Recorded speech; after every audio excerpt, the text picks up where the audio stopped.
Bagaimana hukum guru SD yang bersalaman setiap hari dengan muridnya yang belum balik? Yang je, penuh adab, belum balik.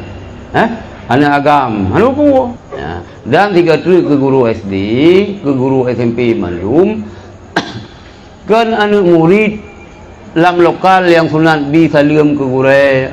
Kan waktu kita mengguru, bedah namin assalamualaikum warahmatullahi wabarakatuh. Syap hormat. Assalam hana.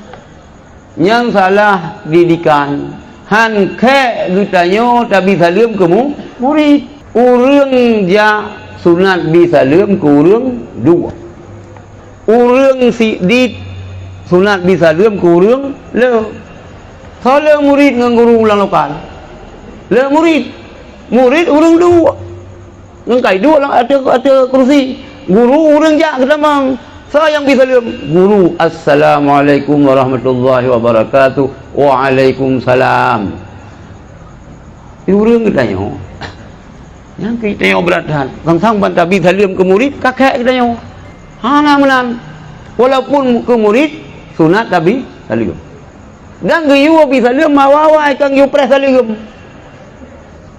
itu orang Aceh pres salam miona orang nabi salam ke katanya antai itu mayang gangan jaro tak kari ngaki nyakai kita Aceh kan ngaki juga dia ngaki dia miu tai pegah mutul rumah gede nyang gede sepegah omeng kalewan aja padahal gede ni putar gede ana moho nyakai kita Aceh ilung waktu masa-masa aktivis referendum jak Bandung dengan Dr. Iskandar Zulkarnain itu kan doktor dengan hijab arak dengan hijab minuman hana terlalu lama tu pumelek sama tu malam mas DI yang berhabai lupa ni yang jadi long kita yang ijak ipegah meno kono kedai ipegah sekira ya ceh tetayang lekian elit mah kerja le ana adab ni bak tengok ke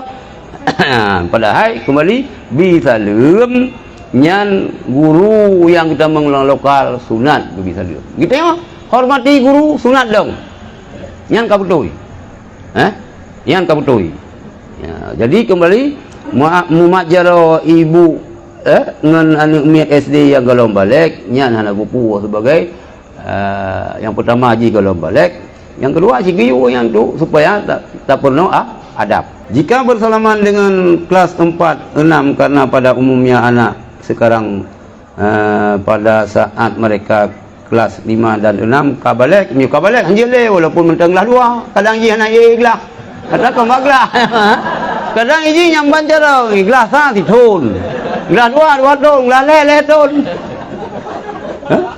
nyankan baglah ba usia meo kabalek anjele lalu mana umi inang gelas le SD ka balik gelas le ka umur 10 tahun ka balik ka belun nya ka hanjele mio golong balik tetap ji jadi ukuran ji kan ba gelas ji ukuran ji ba usia akil ba balik mio ka balik walaupun menteng gelas put SD hanjil mio golong balik kadang ci ana balik ka gelas 5 biji golong balik ana pu Urina gelas 5 golong dekat belun.